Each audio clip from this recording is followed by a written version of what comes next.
Hey guys, in this video I'm going to talk about the top 5 reasons not to buy the Yi M1 camera. I'm also making a video about the top 5 reasons to buy this camera so you can make an informed decision when purchasing. I'd like to note that all these are my own opinion. So let's start with number 5. One of the biggest problems with this camera is the autofocus. And I'm putting it on the bottom because I hope it can be fixed with later firmware fixes. But right now, even the reviewer, Chris Williams from DP Review, when he used this camera, he found a lot of difficulties just focusing on this camera for some reason. I've also encountered these issues myself. Frequently, I can choose a point of focus, and the camera will choose to focus the background instead of my target. I really don't know why that is. But I know that the sensor does include an 81 contrast detection focus. So this is built by Sony, so I'm pretty sure that this problem is fixable with a later firmware update. At number 4, there's some JPEG/RAW flaws in the camera. So I posted a lot of sample shots that I've taken with this camera on dpreview.com, and there's been a lot of comments about just general wonky focusing, which is really weird. A lot of people notice that areas that aren't meant to be sharp are not sharp, and areas that are sharp are a little bit weird.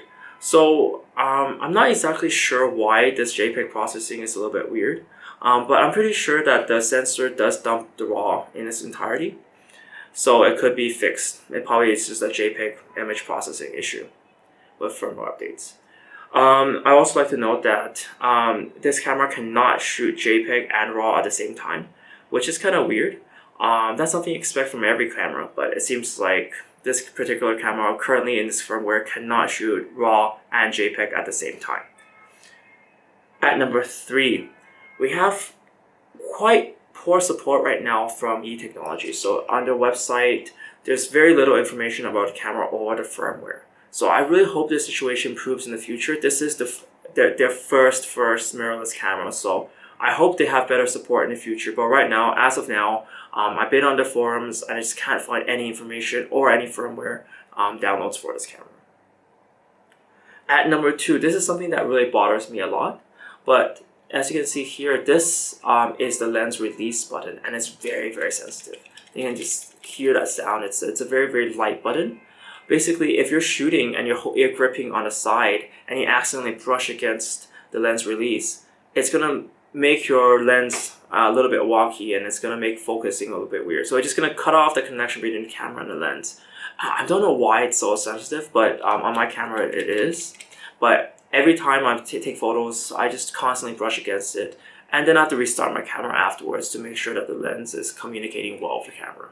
So yeah, I've seen the other other cameras that have the lens release on this side, and that makes much more sense, probably around here. I'm just not sure why they placed it here when it's so easy to touch.